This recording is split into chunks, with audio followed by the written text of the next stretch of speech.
Well, welcome to the Game Nexus, everyone. My name is EVO Knight, and I'll be walking you through some basics of Star Wars Destiny tonight. It's worth noting that this is our first Star Wars Destiny stream, so you have to excuse some of the technical hiccups and maybe lack of polish, but we're hoping to do a lot more of these as the weeks and months go on, and we'll get you caught up to speed on what this game is all about and how to get the best out of it. So tonight I'm going to walk you through some of the basics of the game, just giving you the the breakdown of the cards you'll be playing with and sort of the mechanics really briefly. If you have any questions, make sure you hit up the comment section below, and of course, as always, you can find us at www.enterthegamenexus.com. So Star Wars Destiny is a hybrid game from Fantasy Flight Games. It's a collectible card game mixed with a dice mechanic. A lot of people refer to it as sort of a Dice Masters meets Magic the Gathering type concept. So essentially I'm going to walk you through the anatomy of the game. Essentially you've got several different types of cards that you're going to collect throughout your hobby years as you play this game. The first major point of the game is that you're taking heroes from different eras of the Star Wars canon and pitting them against another player's heroes.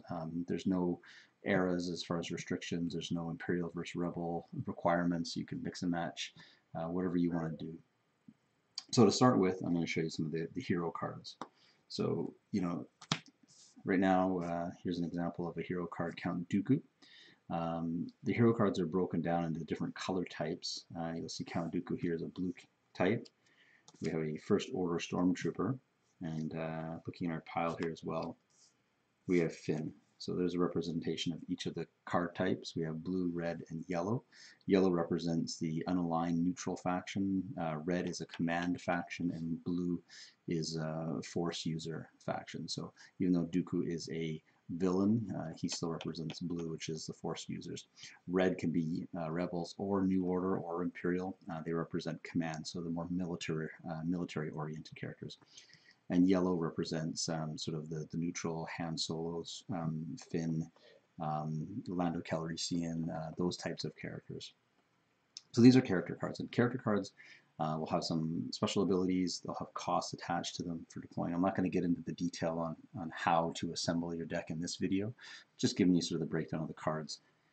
Every hero card comes with stats, and so this line of numbers and statistics actually is the character stats. So you can see those right there. I'll move my finger there. And that represents the dice. So that's where the dice mechanic comes in. So in this case there, we'll show Dooku comes with a 6-sided die with all the symbols corresponding to the ones on the card. These represent resources, abilities, various icons on the dice that allow you to play out Dooku and his special abilities. So again, every hero character will come with a die or two, depending on the configuration of the character that you use. Next up for cards, we have what are called upgrade cards. And upgrade cards come in the form of either abilities, in some cases weapons, as you see here, blaster, raised staff. So these are all upgrades. And depending on the upgrade card, most upgrades, in fact pretty much all upgrades, will come with a die as well. So this adds to your die pool when playing the game, and the goal of the game obviously is to assemble as many die as you can, because that's how you basically call into play the various abilities and talents, etc. in the game. That's ultimately how you achieve victory over your opponent. So bringing dice into the game, into your pool, is sort of the key to building a good deck, and upgrades actually come with die.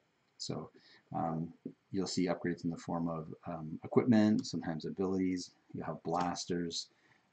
Force user upgrades will have abilities like force powers. So again, this is called the upgrade card type. That's the second card type. And we have events, and events are basically the meat and potato of any deck.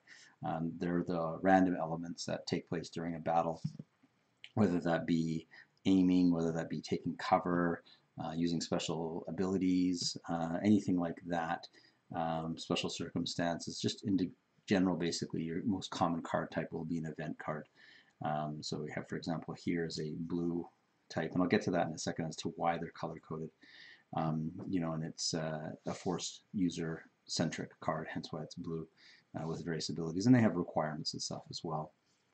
So the reason why these cards are color coded is that when you're doing your deck building, you can only include cards in your deck of the color if you have an equivalent hero character in your deck. So you can't include blue force-oriented event cards or equipment or upgrades for that matter unless you have a blue force-using character in your deck. So hence why they're color-coded. And you'll see as you go along, you'll see lots of different colors for certain things. Unlike upgrades and unlike characters, events don't have dice attached to them. So events are typically just resolved with the card itself. Moving on, we have support. And support are like upgrades in a sense. However, unlike upgrades, they stay in play regardless of whether or not a specific character is defeated. So upgrades are played on a specific hero. Support cards are just played on the table. So perfect example right here is we have BB-8. He does come with a die. Again, support cards are great to play because they build up your die pool. But if a character is defeated, BB-8 still stays on the table, and he can be added to any hero's die pool as you're rolling through the game. And they're color-coded dice as well. Last but not least, we have your battlegrounds. And battlegrounds represent where the fight takes place. And like event cards, they have specific abilities attached to them, certain conditions that can get met during the game. Tilt the favorite one way or the other. So every time you build a deck in Star Wars Destiny, you'll pick one battleground to bring to the table with you. Likewise, your opponent will do so as well. There's rules in place to dictate whose battleground gets used during the course of the match. And it's always to your advantage, obviously, to play with your battleground because you're obviously building a strategy around it. Hence why it's in your deck to begin with.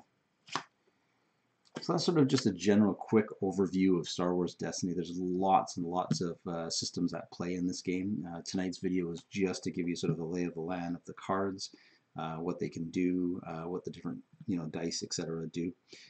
Worth noting as well, when you purchase this core set, you get a great set of dice. The dice are actually all laser printed. They're not decals, which make them a very high quality die. You'll get a good box of tokens. Which is cardboard tokens. Again, with all Fantasy Flight games, very well produced, high quality standards. And you're ready to go to the races. I think starter sets sell for about $29, and you'll get a core deck in it. And then from there, it's just a matter of picking up boosters to tweak your game. So thanks for tuning in to this brief stream. I just wanted to test out our new hardware and give you a little update on what's going on with Destiny. And we'll be doing more of these videos in the near future, outlining some of the specifics on the rules and eventually leading up to some gameplay. So you'll actually be able to see some of these cards in action on the table. So thanks for tuning in. Make sure you hit up www.enterthegamenexus.com, and we'll talk to you soon.